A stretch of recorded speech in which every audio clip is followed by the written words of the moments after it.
Shalom Aleichem saudara-saudariku, selamat datang kembali di Quiet Time with Rumah Doa Elia Bali untuk edisi Senin tanggal 17 Februari tahun 2025. Semoga kita semua senantiasa dalam keadaan sehat, bersukacita dan terus membagikan kebahagiaan di tahun jubileum ini. Jangan lupa ya untuk bantu subscribe, like dan share jika renungan ini membantu Anda untuk bertumbuh dalam iman. Saudara-saudari, tema renungan kita pada hari ini adalah kasih Allah di tengah kehidupan sehari-hari. Saudara-saudara, hari ini kita bersama-sama di sini untuk merenungkan sebuah pertanyaan yang penting yang seringkali menghantui kehidupan kita sebagai manusia, yaitu mengapa kita cenderung lebih fokus pada masalah yang menimpa kita daripada melihat lautan kasih Allah yang senantiasa memberkati kita setiap hari. Kita mungkin sering terjebak dalam pusaran keluhan dan keluhan, meratapi keadaan hidup yang terasa sulit dan tidak adil. Namun, pernahkah kita berhenti sejenak untuk melihat ke belakang, menelusuri perjalanan hidup yang telah kita lalui selama ini?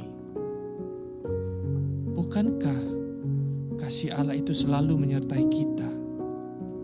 Bahkan dalam situasi yang paling sulit pun Tuhan ada. Saudara-saudari, Injil suci menurut Markus bab 8 ayat 11-13 yang kita dengarkan hari ini mengisahkan tentang orang-orang Farisi yang meminta tanda-tanda dari surga kepada Yesus. Mereka seolah-olah tidak menyadari bahwa tanda-tanda kasih Allah telah nyata di depan mata mereka melalui belas kasihan Yesus kepada orang-orang buta, orang tuli, orang lumpuh, orang sakit, orang kerasukan setan. Mengapa mereka tidak melihat tanda-tanda itu sebagai sesuatu yang datang dari surga? Apa yang terjadi dalam hati mereka? Kenapa mereka buta untuk melihat lautan kasih Allah yang telah dan sedang terjadi dan terus akan terjadi melalui Tuhan Yesus?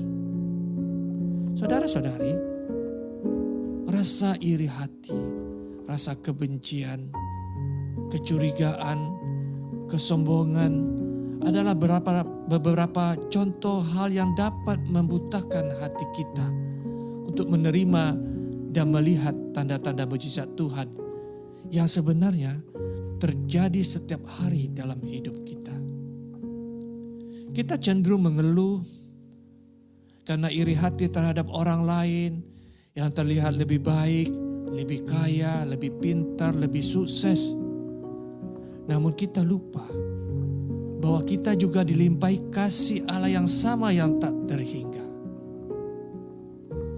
Kisah Kain dan Habel dalam kitab Kejadian bab 4 ayat 1-15 adalah contoh nyata tentang bagaimana iri hati dapat berujung pada tindakan yang keji, perbuatan dosa. Kain yang iri hati terhadap persembahan Habel yang diterima oleh Allah akhirnya membunuh saudaranya sendiri.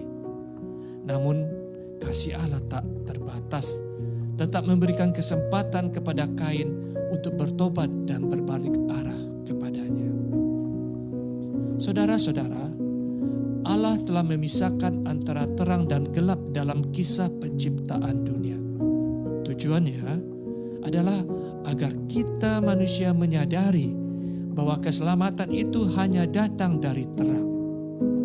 Namun, kebebasan yang diberikan oleh Tuhan seringkali disalahgunakan oleh kita manusia yang lebih condong memilih jalan kegelapan dengan tawaran dunia yang menyesatkan.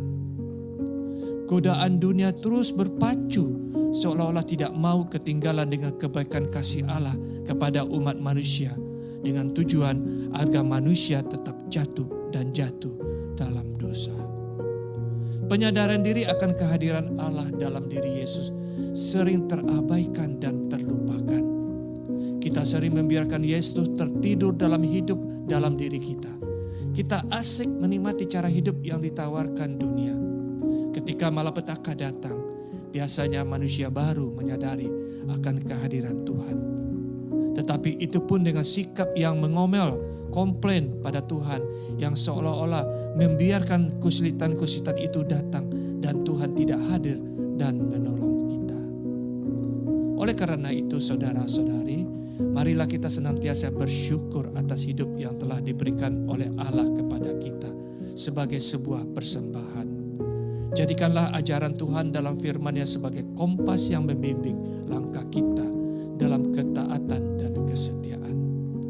Sebagai penutup, saya mengajak kita semua yang mendengarkan firman Allah hari ini untuk merenungkan kembali kehidupan kita masing-masing.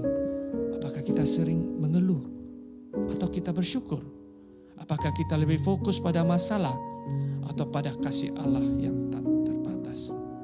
Semoga Roh Kudus senantiasa membukakan mata hati kita agar kita dapat melihat tanda-tanda kasih Allah yang selalu hadir dalam setiap langkah hidup kita. Semoga. Marilah kita berdoa dalam nama Bapa dan Putra dan Roh Kudus. Amin. Allah Bapa yang Maha Mulia, berkat sakramen Ekaristi yang kami terima hari ini, semoga kami dapat melihat dan mendengar dengan membuka mata hati, telinga kami akan kehadiran-Mu setiap hari dalam hidup kami. Demi Kristus Tuhan,